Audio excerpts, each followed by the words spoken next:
नमस्कार मित्रों, स्वागत है आपका एक बार फिर आपके अपने YouTube चैनल अथर्व एकेडमी में। दोस्तों, इस क्लास में हम लेकर आए हैं एमपीपीएससी प्रीलिम्स 2023 की स्पेशल मैराथन सीरीज की 7वीं क्लास, जिसके अंतर्गत हम देखेंगे मध्य प्रदेश कृषि एवं पशुपालन।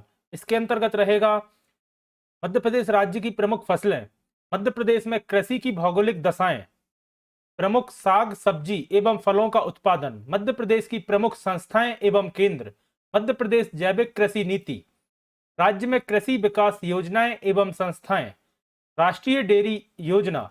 इसके बाद रहेगा अगला टॉपिक सिंचाई, जिसके अंतर्गत हम देखेंगे राज्य में सिंचाई के साधन, राज्य में प्रमुख नहरें, प्रमुख सिंचाई की परियोजनाएं एवं राज्य की प्रमुख नदियों पर बने बांध एवं संयुक्त परियोजनाएं। तो वीडियो को पूरा जरूर देखिएगा। एमपीपीएससी की दृष्टि से यह एक काफी महत्वपूर्ण टॉपिक है। पहला प्रश्न है, मध्य प्रदेश में सोयाबीन का सबसे बड़ा उत्पादक जिला कौन सा है? ऑप्शन दिए गए हैं इंदौर, रतलाम, देवास एवं उज्जैन। तो याद रखिएगा, इसका सही जवाब होगा उज्जैन। मध्य प्रदेश में सोयाबीन का सबसे बड़ा उत्पादक जिला है। अगला प्रश्न है, निम्नलिखित में से सोयाबीन की खेती किस जिले में नहीं की जाती? तो याद रखिएगा, उमरिया एवं कटनी जिले में सोयाबीन की खेती नहीं की जाती या बिल्कुल ना के बराबर की जाती है। और दोस्तों, इन सभी प्रश्नों की डिटेल्स अपन वीडियो में आगे डिस्कस करेंगे। अगला प्रश्न है, मध्य प्रदेश में गेहूं का सर्वाधिक उत्पादन किस जिले में होता है? ऑप्शन है नर्मदापुरम, उज्जैन, मंडला या विदिशा। तो याद रखिएगा, गेहूं का सर्वाधिक उत्पादन मध्य प्रदेश के नर्मदापुरम जिले में होता है। तो ऑप्शन नंबर ए इसका सही जवाब होगा। अगला प्रश्न है, चावल का सर्वाधिक उत्पादन प्रदेश के किस जिले में होता है? ग्वालियर, मुरैना, बालाघाट या मंडला। तो याद रखिएगा, चावल का सर्वाधिक उत्पादन मध्य प्रदेश के बालाघाट जिले में होता है। तो ऑप्शन नंबर सी इसका सही जवाब होगा।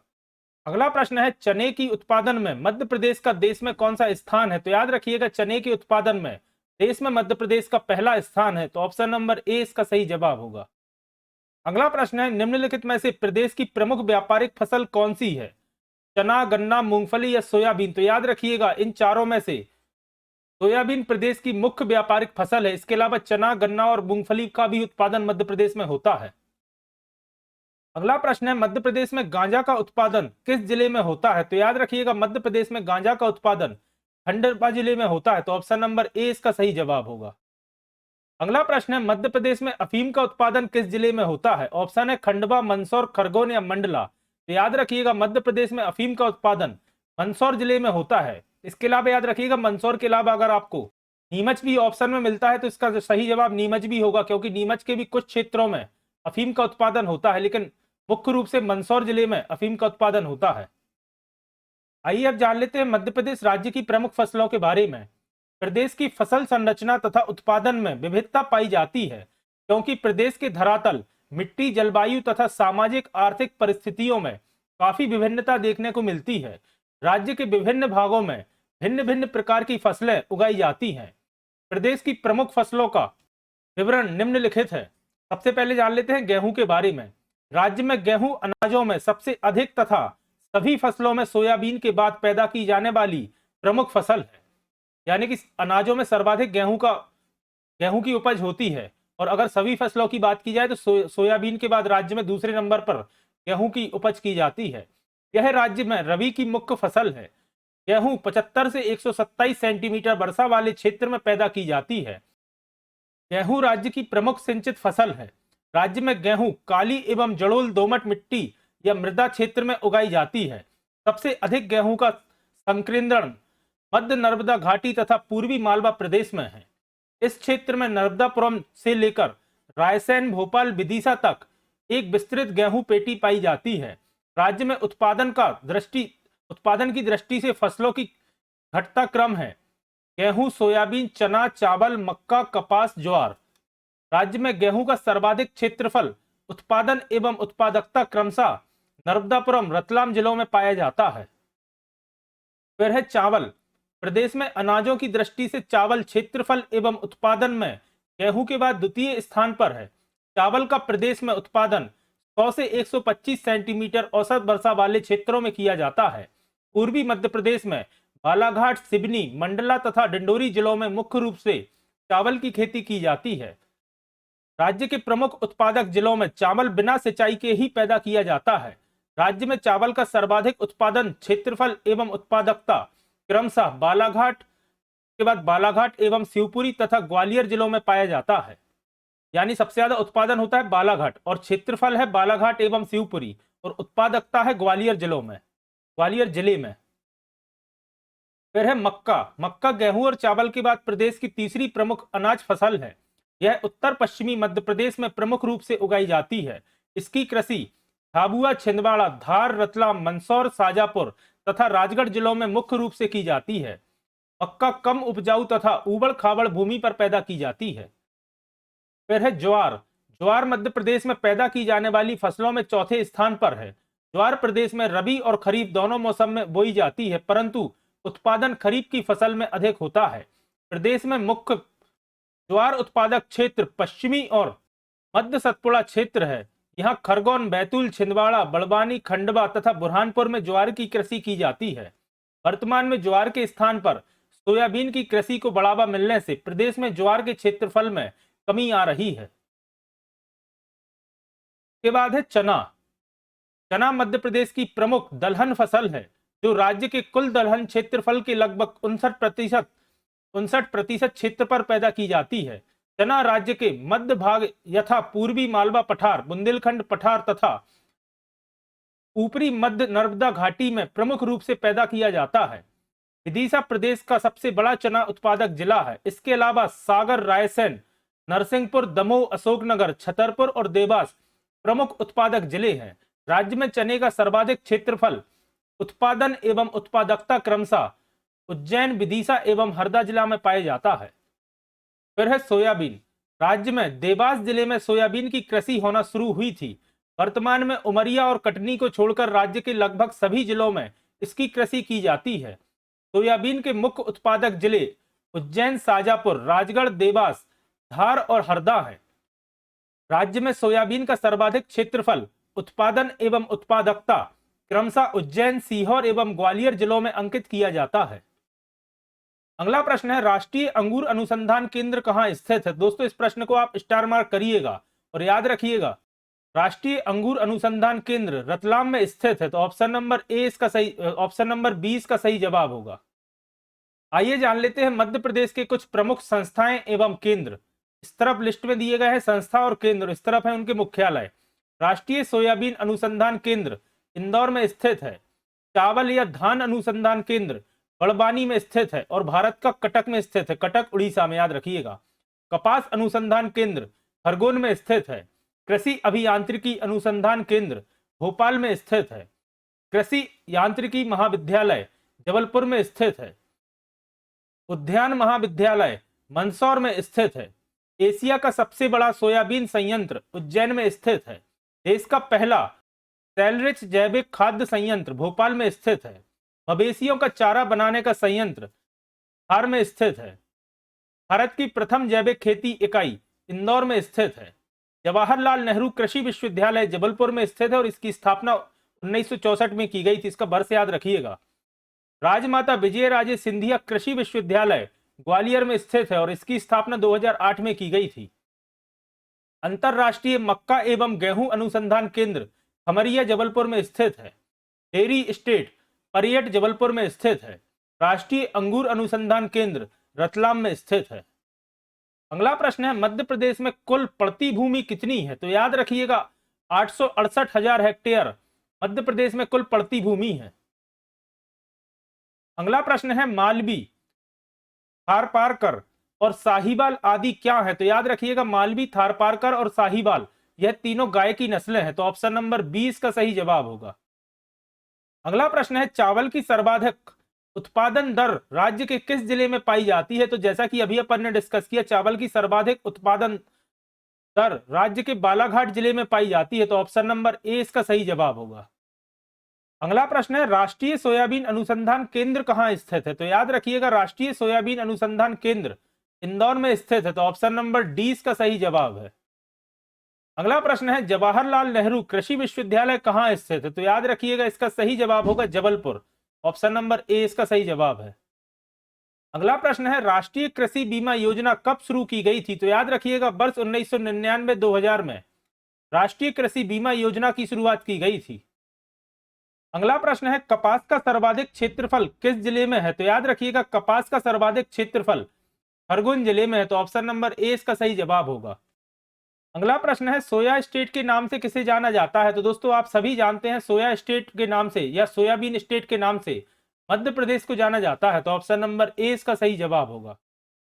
अगला प्रश्न है धान अनुसंधान केंद्र कहां स्थापित है? तो याद रखिएगा धान अनुसंधान केंद्र बड़वानी में स्थित है, तो ऑप्शन नंबर डी इसका सही जवाब है। अगला प्रश्न है मवेशियों का चारा बनाने का संयंत्र कहां स्थापित है? तो याद रखिएगा मवेशियों का चारा बनाने का संयंत्र धार में स्थित है, तो ऑप्शन नंबर बी इसका सही जवाब है। अगला प्रश्न है भारत में सोयाबीन का सबसे बड़ा उत्पादक राज्य कौन सा है?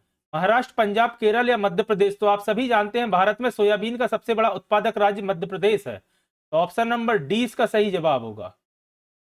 अगला प्रश्न है मध्य प्रदेश कपास अनुसंधान केंद्र कहां स्थित है? तो याद रखिएगा मध्य प्रदेश कपास अनुसंधान केंद्र खरगोन में स्थित है, तो ऑप्शन नंबर 20 का सही जवाब होगा। अगला प्रश्न है मध्य प्रदेश देश में किस फसल का सबसे अधिक उत्पादन करता है? तो याद रखिएगा मध्य प्रदेश देश में सोयाबीन का सबसे अधिक उत्पादन करता है, तो ऑप्शन नंबर डी इसका सही जवाब है। अगला प्रश्न है अंतरराष्ट्रीय मक्का एवं गेहूं अनुसंधान केंद्र कहां स्थित है या कहां स्थापित है? तो याद रखिएगा इसका सही जवाब होगा खमरिया में, तो ऑप्शन नंबर ए इसका सही जवाब है। अगला प्रश्न है कृषि विकास हेतु अन्नपूर्णा सूरज धारा योजना कब से शुरू की गई है? तो याद रखिएगा अन्नपूर्णा सूरज धारा योजना वर्ष 2000-2001 से शुरू की गई है, तो ऑप्शन नंबर ए इसका सही जवाब है। आइए जान लेते हैं मध्य प्रदेश राज्य में कृषि विकास योजनाएं एवं संस्थाओं के बारे में। सबसे पहले जानते हैं अन्नपूर्णा सूरज धारा योजना। मध्य प्रदेश में अनुसूचित जाति एवं जनजाति के कृषकों के कल्याण हेतु वर्ष 2000-2001 में यह योजना लागू की गई थी। इस योजना के अंतर्गत अनुसूचित जाति एवं जनजाति के लघु एवं सीमांत कृषकों को अनाज, दलहन एवं तिलहन फसलों के बीज पारंपरिक बीजों के बदले उपलब्ध कराए जाते हैं। फिर है मध्य प्रदेश बीज एवं फार्म विकास निगम। मध्य प्रदेश राज्य बीज एवं फार्म विकास निगम की स्थापना 17 नवंबर वर्ष 1980 को की गई थी। यह डेट काफी महत्वपूर्ण, याद रखिएगा 17 नवंबर 1980, जिसने अपना कार्य जनवरी 1981 से आरंभ किया। निगम का उद्देश्य प्राप्त किए गए प्रजनन बीज के आधार बीज का अधिक से अधिक उत्पादन, राज्य में व्यवस्था तथा प्रगुण अनुपात में उत्तरोत्तर सुधार लाना है। निगम के अंतर्गत 7 क्षेत्रीय कार्यालय हैं: भोपाल, इंदौर, उज्जैन, जबलपुर, सागर, सतना एवं ग्वालियर।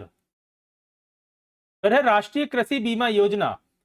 मध्य प्रदेश में राष्ट्रीय कृषि बीमा योजना भारत सरकार द्वारा रबी वर्ष 1999-2000 से क्रियान्वित है। इस योजना के अंतर्गत प्राकृतिक आपदाओं एवं रोगों के कारण किसी भी अधिसूचित फसल के नष्ट होने पर कृषकों को वित्तीय सहायता दी जाती है। फिर जानते हैं कृषि विश्वविद्यालय के बारे में। राज्य में कृषि के विकास, शिक्षा एवं अनुसंधान के लिए 2 कृषि विश्वविद्यालय, जवाहरलाल नेहरू कृषि विश्वविद्यालय जबलपुर जिसकी स्थापना 1964 में हुई थी, एवं राजमाता विजयराजे सिंधिया कृषि विश्वविद्यालय ग्वालियर जो कि अगस्त 2008 में स्थापित किया गया था। अगस्त 2008 से पहले जवाहरलाल नेहरू कृषि विश्वविद्यालय का कार्य क्षेत्र संपूर्ण मध्य प्रदेश में था, किंतु अगस्त 2008 में नए कृषि विश्वविद्यालय बनने के बाद दोनों विश्वविद्यालय के बीच कार्य क्षेत्र को लगभग 26 जिलों में बांट दिया गया है। अब जिलों की संख्या बढ़ने के कारण हो सकता है यह रेशो भी बढ़ गया हो, ये लगभग 27 हो गया होगा, 27-28 हो गया होगा। के बाद है किसान लक्ष्मी योजना। किसानों की निजी भूमि पर पौधारोपण को प्रोत्साहन करने के लिए वर्ष 2013-14 से किसान लक्ष्मी योजना शुरू की गई है। फिर है कृषि अभियांत्रिकी संचालनालय। इसका मुख्य उद्देश्य कृषि उत्पादन में वृद्धि हेतु कृषि यांत्रिकी का विकास करना है। संचालनालय विभिन्न कृषि कार्य हेतु विभागीय मशीनों को कृषकों को किराए पर उपलब्ध कराता है तथा ग्रामीण कारीगरों एवं मिस्त्रियों को उन्नत कृषि यंत्रों के निर्माण पर प्रशिक्षित करता है। फिर है मध्य प्रदेश राज्य जैविक प्रमाणीकरण संस्था। यह एक नवनिर्मित संस्था है जिसका उद्देश्य प्रदेश में जैविक उत्पादों का प्रमाणीकरण करना है। अब जान लेते हैं मध्य प्रदेश जैविक कृषि नीति 2011 के बारे में। मध्य प्रदेश सरकार ने जैविक कृषि नीति 2011 को 2 जुलाई 2011 को मंजूरी दी थी। इस नीति के प्रमुख उद्देश्य हैं जलवायु परिवर्तन की विभीषिका एवं वैश्वीकरण का कृषि उत्पादों पर पड़ने वाले प्रभावों को कम करना तथा उत्पादन एवं उत्पादकता दोनों में वृद्धि लाना। इस नीति को समस्त अन्य फसलों, सब्जियों, फल, मसाले एवं सुगंधित व औषधीय फसलों पर लागू किया गया है। यह डेट काफी महत्वपूर्ण है, याद रखिएगा, 2 जुलाई 2011। जैविक कृषि नीति 2011 के प्रमुख प्रावधान निम्नलिखित हैं। वन आधारित उत्पादों को प्रोत्साहन देना, स्वतः जैविक क्षेत्रों का संरक्षण तथा अधिसूचना करना, जैविक एवं नैसर्गिक रंगों के उत्पादन को बढ़ावा देना, जैविक कृषि हेतु नीति निर्माण एवं क्रियान्वयन करना, अत्यधिक सिंचित व उर्वरक प्रयोग का समाधान करना, जैविक उत्पादों को विपणन हेतु विकास केंद्र स्थापित करना, सुरक्षित एवं अक्षय कृषि को बढ़ावा देना, जैविक प्रमाणीकरण को प्रोत्साहन देना, सहभागी गारंटी पद्धति को लागू करना, राष्ट्रीय एवं अंतर्राष्ट्रीय मानक स्तरों के बीच संतुलन स्थापित करना, बायोगैस को बढ़ावा देना। फिर है मध्य प्रदेश राज्य कृषि विपणन बोर्ड। कृषकों को उनकी उपज का उचित मूल्य दिलाने के उद्देश्य से मध्य प्रदेश कृषि उपज मंडी अधिनियम 1972 के अधीन मंडियां एवं उपमंडियां स्थापित की गई हैं, जिसमें कृषकों द्वारा लाई गई कृषि उपज का खुली नीलामी पद्धति से विक्रय कर उन्हें उसी दिन भुगतान कराया जाता है। फिर है मिशन योजनाएं। यह केंद्र प्रवर्तित योजनाएं हैं, जिसमें वह योजनाएं हैं जो तकनीकी मिशन के अंतर्गत आती हैं। इसमें भारत सरकार एवं मध्य प्रदेश सरकार की वित्तीय सहमति का अनुपात 75:25 है। ऐसी योजनाएं जो राज्य में चल रही हैं वह हैं तिलहन दलहन एवं मक्का विकास की एकीकृत योजनाएं, आई सोपाम योजना तथा कपास विकास कार्यक्रम। फिर है बलराम ताल योजना। यह योजना राज्य में वर्षा के जल को खेतों में रोककर फसलों की सिंचाई एवं भूजल संवर्धन के लिए मई 2007 से प्रारंभ की गई थी।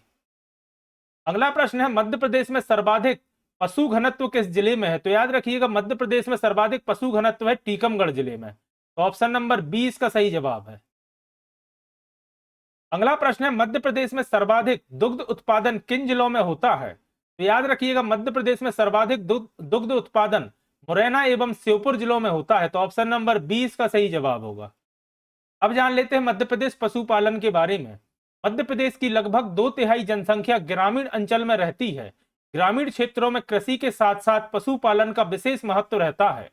पशुधन विकास देश व प्रदेश की आर्थिक स्थिति में एक महत्वपूर्ण घटक होते हैं।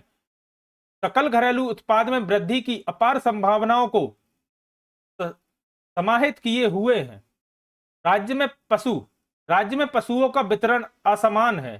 संख्या की दृष्टि से सबसे कम पशु बुरहानपुर में तथा सबसे अधिक सीधी जिले में है संख्या की दृष्टि से, और घनत्व की दृष्टि से सबसे अधिक घनत्व टीकमगढ़ में है तथा सबसे कम घनत्व नर्मदापुरम जिले में पाया जाता है।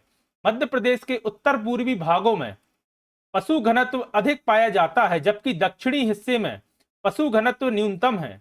देश में सर्वाधिक गौवंश राज्य में पाया जाता है तथा प्रदेश में सर्वाधिक दूध उत्पादन मुरैना श्योपुर जिलों में होता है, परंतु देश में दुग्ध उत्पादन की दृष्टि से राज्य का 7वां स्थान है। इसके अलावा याद रखिएगा 20वीं पशु गणना वर्ष 2019 में की गई थी, उसके बाद नहीं की गई।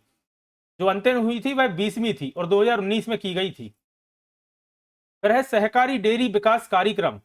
दुग्ध उत्पादन का विकास करने के लिए प्रदेश में आनंद पद्धति पर सहकारी डेयरी विकास कार्यक्रम चलाया जा रहा है। इसकी शुरुआत वर्ष 1970 में की गई थी, जिससे प्रदेश में दुग्ध उत्पादन में एवं प्रति व्यक्ति दुग्ध उपलब्धता में वृद्धि हुई है। इसके बाद है गौ सेवक योजना। प्रदेश में यह योजना 2 अक्टूबर 1997 से प्रारंभ की गई है। इन सबकी दोस्तों डेट याद रखिएगा, काफी महत्वपूर्ण है।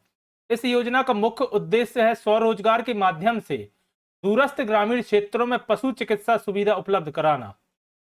फिर है अनुदान पर बकरी इकाइयों का प्रदाय।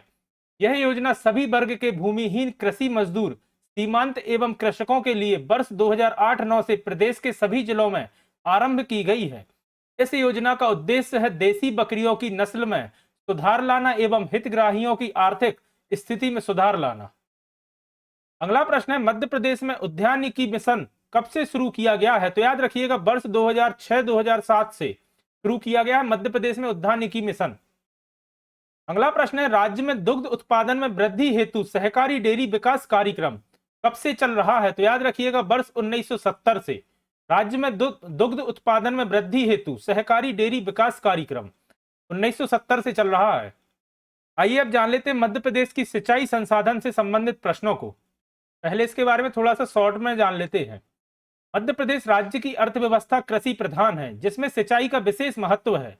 राज्य में नदी के जल द्वारा अवनाली का अपर्दन से भिंड मुरैना के निकट गहरी खाइयां हैं। राज्य की प्रथम जल विद्युत परियोजना है गांधी सागर बांध, जो कि मंदसौर में स्थित है, जवाहर सागर जो कि कोटा राजस्थान में स्थित है, तथा राणा प्रताप सागर जो कि चित्तौड़गढ़ राजस्थान में स्थित है। और ये तीनों चंबल नदी पर बने हैं, याद रखिएगा। कृत्रिम साधनों द्वारा कृषि के लिए जल की उपलब्धता को सुनिश्चित करना ही सिंचाई कहा जाता है। राज्य की प्रमुख 10 नदियों में वार्षिक औसतन 81,523 मिलियन घन मीटर सतही जल उपलब्ध है, जिसमें से लगभग 56,857 मिलियन घन मीटर जल का उपयोग किया जा रहा है, जो जल उपलब्ध क्षेत्र का 69.74% है। इस टॉपिक का पहला प्रश्न है, राज्य में सिंचाई का मुख्य साधन क्या है? तो याद रखिएगा राज्य में सिंचाई का मुख्य साधन है कुएं एवं नलकूप। तो ऑप्शन नंबर ए इसका सही जवाब होगा। अगला प्रश्न है, राज्य में कुएं एवं नलकूप द्वारा कितने प्रतिशत भाग पर सिंचाई की जाती है? तो याद रखिएगा राज्य के 66.98% भाग पर, यानी कि लगभग 67% भाग पर कुएं एवं नलकूप से सिंचाई की जाती है। आइए जान लेते हैं मध्य प्रदेश में सिंचाई के साधन से संबंधित कुछ डिटेल्स। सबसे पहले कुएं एवं नलकूप। कुएं एवं नलकूप राज्य में सिंचाई के प्रमुख साधन है।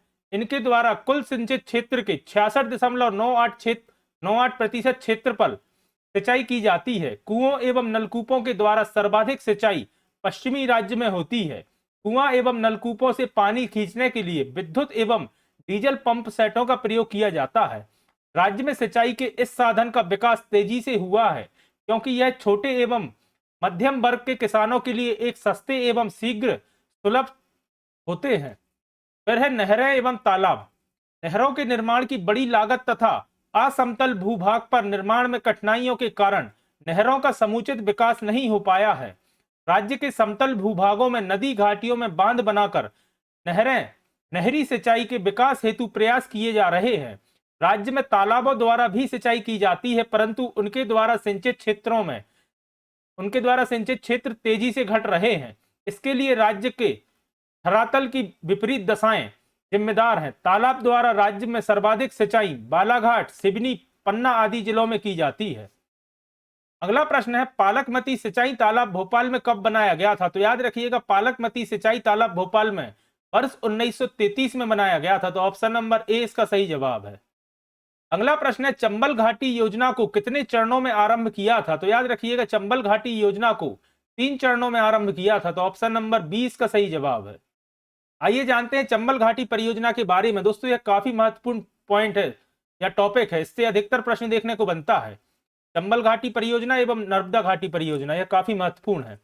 चंबल नदी के बेसिन क्षेत्र में पूर्वी राजस्थान तथा पश्चिमी मध्य प्रदेश के क्षेत्र सम्मिलित हैं। इन क्षेत्रों में औसत वर्षा 62 से 75 सेंटीमीटर के लगभग होती है। अतः सिंचाई की सुविधा हेतु कृषि विकास के लिए अत्यधिक आवश्यक है। यही कारण है कि मध्य प्रदेश एवं राजस्थान सरकार ने एक सम्मिलित बहुमुखी योजना प्रारंभ की थी। और कब की थी? तो याद रखिएगा वर्ष 1953-54 में। यह योजना निम्नलिखित 3 चरणों में आरंभ की गई है। गांधी सागर योजना, कोटा बैराज योजना एवं राणा प्रताप सागर योजना एवं जवाहर सागर योजना। परियोजना के प्रथम चरण में गांधी सागर बांध और संबंधित नहरों का निर्माण किया गया था और बाकी बांधों का निर्माण द्वितीय एवं तृतीय चरणों में पूरा करके 1960 में सिंचाई सुविधा आरंभ की गई थी। चंबल की दाईं ओर की नहर मध्य प्रदेश के कृषि प्रदेशों को सींचती हैं, जबकि बाईं ओर की नहरें राजस्थान को जल उपलब्ध कराती हैं। अगला प्रश्न है, मध्य प्रदेश में सर्वप्रथम नहर का निर्माण किस जिले में किया गया था? तो याद रखिएगा मध्य प्रदेश में सबसे पहले बालाघाट में नहर का निर्माण किया गया था। तो ऑप्शन नंबर ए इसका सही जवाब होगा। अगला प्रश्न है, पगारा बांध किस जिले में बनाया गया है? तो याद रखिएगा पगारा बांध ग्वालियर जिले में बनाया गया है। तो ऑप्शन नंबर ए इसका सही जवाब होगा। दोस्तों इन प्रश्नों से ज्यादा इनके डिटेल्स काफी महत्वपूर्ण है। अगला प्रश्न है, चंबल घाटी परियोजना की शुरुआत कब की गई थी? तो जैसा कि अभी अपन ने डिस्कस किया, 1953-54 में चंबल घाटी परियोजना की शुरुआत की गई थी और इसे 3 फेज में स्टार्ट किया गया था, याद रखिएगा। अगला प्रश्न है, मध्य प्रदेश के किस जिले में गांधी सागर बांध बनाया गया है? तो याद रखिएगा, मध्य प्रदेश के मंदसौर जिले में गांधी सागर बांध बनाया गया है और चंबल नदी पर बना है, याद रखिएगा।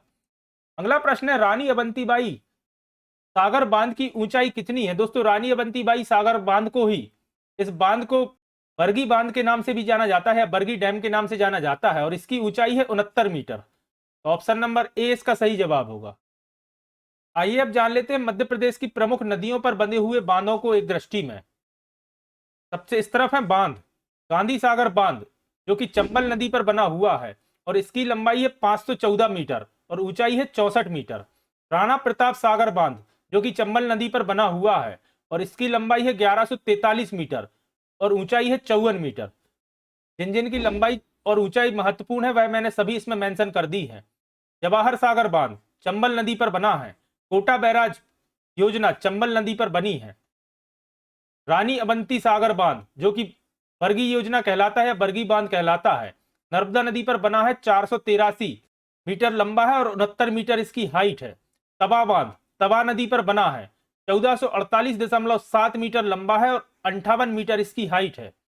इंदिरा सागर बांध, या जिसे नर्मदा सागर भी कहा जाता है, नर्मदा नदी पर बना है और खंडवा जिले में बना है, याद रखिएगा। ओमकालेश्वर परियोजना नर्मदा नदी पर बनी है। महेश्वर परियोजना नर्मदा नदी पर बनी है और इसकी हाइट है 35 मीटर। सरदार सरोवर परियोजना नर्मदा नदी पर बनी है। वारणा घाटी परियोजना वारणा नदी पर है, इसकी लंबाई है 335 मीटर और हाइट है 75 मीटर। हलाली परियोजना हलाली नदी पर बनी है, 945 मीटर लंबाई है और 29.57 मीटर हाइट है और हलाली बेतवा की सहायक नदी है, याद रखिएगा। राजघाट बांध बेतवा नदी पर बना है और इसकी नहर परियोजना का नाम है रानी लक्ष्मीबाई परियोजना, याद रखिएगा राजघाट बांध की। फिर है बाण सागर, सोन नदी पर बना है। सोन नदी का उद्गम अमरकंटक से होता है, याद रखिएगा। फिर देखते हैं मध्य प्रदेश का सबसे लंबा बांध इंदिरा सागर बांध है और यह खंडवा जिले के नर्मदा नदी पर स्थित है। इस बांध की नींव 23 अक्टूबर 1984 को भारत की पूर्व प्रधानमंत्री स्वर्गीय श्रीमती इंदिरा गांधी द्वारा रखी गई थी। फिर है सरदार सरोवर बांध, भारत में गुजरात के नवगाम के पास केवड़िया में नर्मदा नदी पर बनाया गया है। यह नर्मदा घाटी परियोजना के तहत बनाया गया सबसे बड़ा बांध है। इसमें 200 मेगावाट तक की बिजली सुविधाएं हैं और यह कच्छ और सौराष्ट्र के सूखाग्रस्त क्षेत्रों को राहत प्रदान करता है। इसके अलावा याद रखिएगा, सरदार सरोवर बांध परियोजना मध्य प्रदेश, गुजरात, राजस्थान और महाराष्ट्र 4 स्टेट्स की बांध परियोजना है। अगला प्रश्न है, मध्य प्रदेश में तालाबों से सर्वाधिक सिंचाई किस जिले में होती है? तो याद रखिएगा, मध्य प्रदेश में तालाबों से सिंचाई बालाघाट जिले में होती है सर्वाधिक। अगला प्रश्न है, हलाली नहर किस नदी से निकलती है? तो याद रखिएगा, हलाली नहर निकलती है बेतवा नदी से। हलाली एक्चुअल में बेतवा की एक सहायक नदी है जिससे यह नहर निकलती है। इसका सही जवाब होगा बेतवा। आइए जान लेते हैं मध्य प्रदेश राज्य में प्रमुख नहरों के बारे में। सबसे महत्वपूर्ण है चंबल नहर। यह नहर चंबल नदी से निकाली गई है, जो 1287 किलोमीटर लंबी है।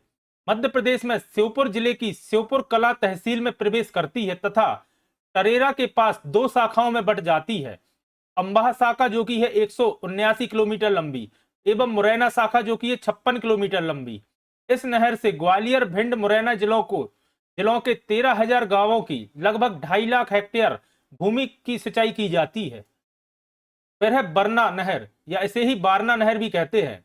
नर्मदा नदी की सहायक नदी बारना पर बांध बनाकर निकाली गई 2 नहरों से कुल 66,400 हेक्टेयर भूमि की सिंचाई की जाती है। इस नहर से मध्य प्रदेश का रायसेन जिला सर्वाधिक लाभान्वित होता है। फिर है तवा नहर है। नर्मदापुरम जिले में तवा बांध परियोजना के तहत तवा एवं धेनवा नदियों के संगम पर बने 1603 मीटर लंबे बांध से निकाली गई 197 किलोमीटर लंबी 2 नहरें लगभग 2.5 लाख हेक्टेयर भूमि को सिंचित करती हैं। फिर है हलाली नहर। रायसेन जिले के हलाली सिंचाई परियोजना जो कि बेतवा नदी घाटी योजना की एक अंतर्गत आती है, अंतर्गत निकाली गई 761 किलोमीटर लंबी नहरों से लगभग 36,000 हेक्टेयर भूमि की सिंचाई की जाती है। इसके अलावा याद रखिएगा, इसी के बांध का नाम सम्राट अशोक सागर बांध रखा गया है।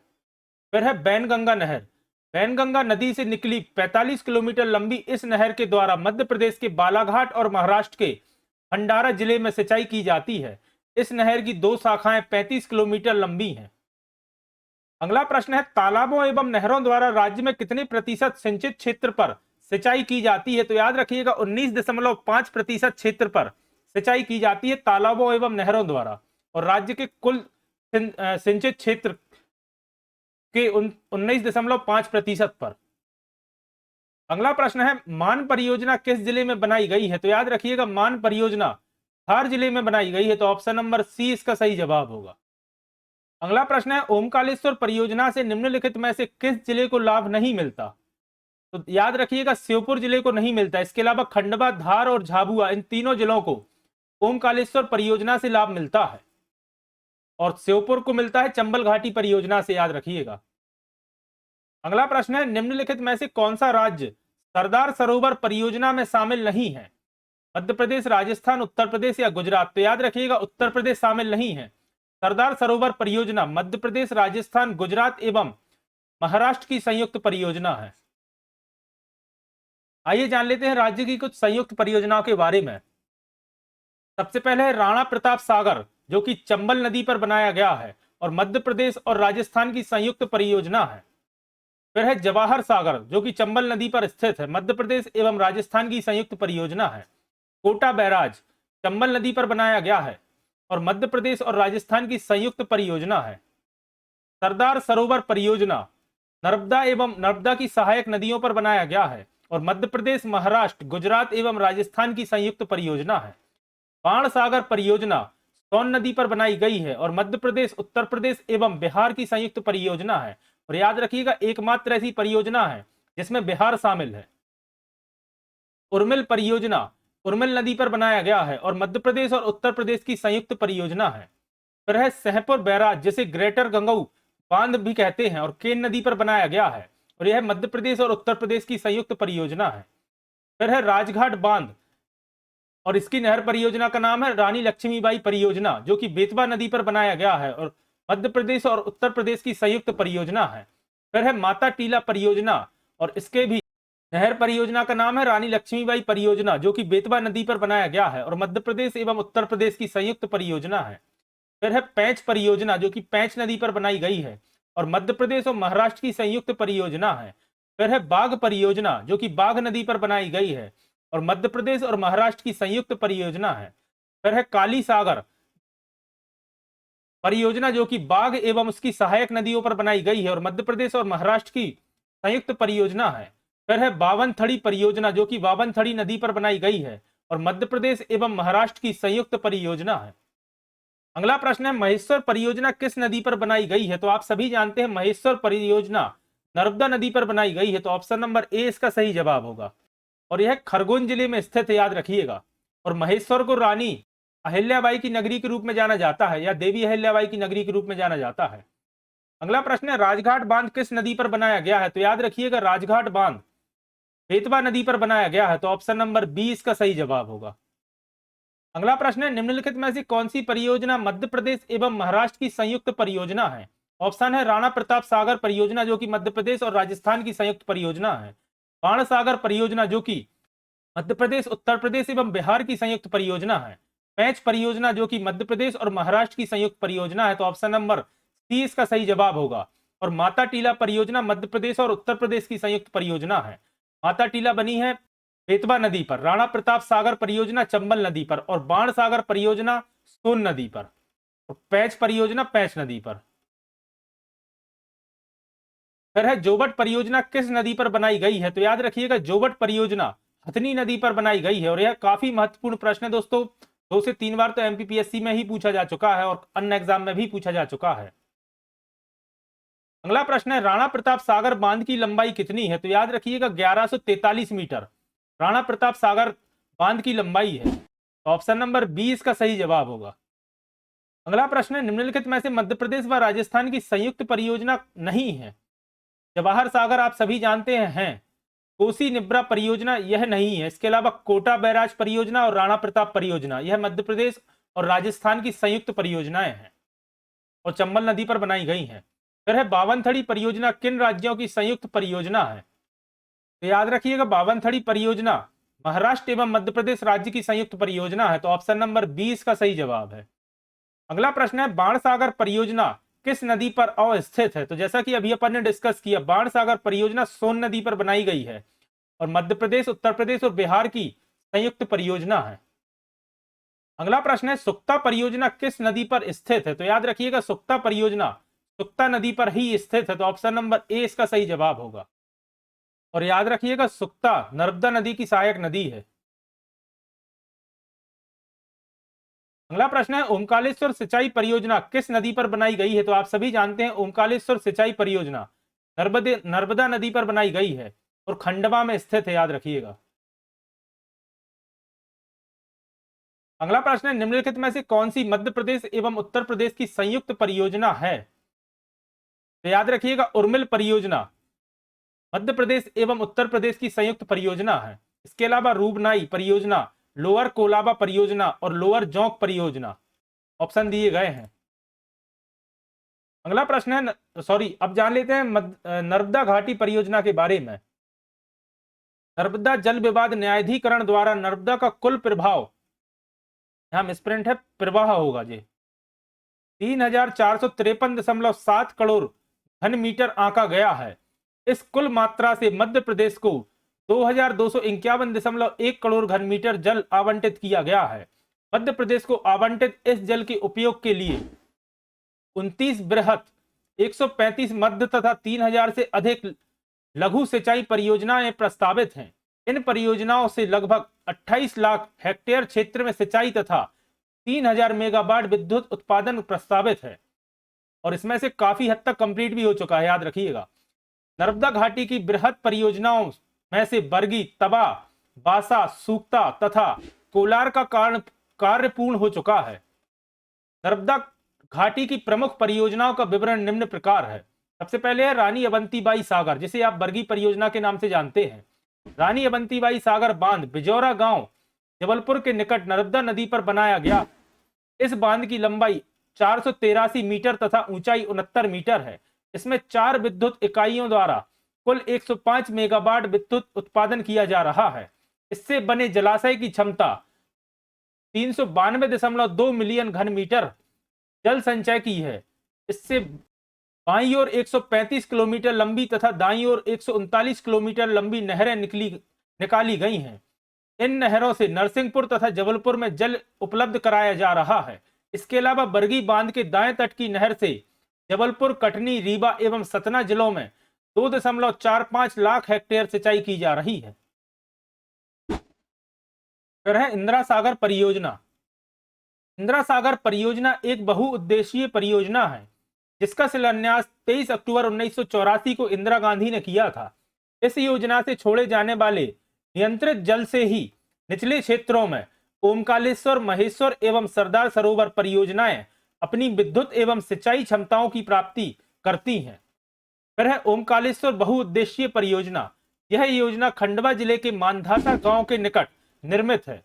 यहां से निकली नहरों से, यहां मिसप्रिंट है, नहरों की लंबाई 202 किलोमीटर है। परिणाम स्वरूप खंडवा, धार तथा झाबुआ जिलों के किसानों को लाभ पहुंचता है। फिर है महेश्वर परियोजना।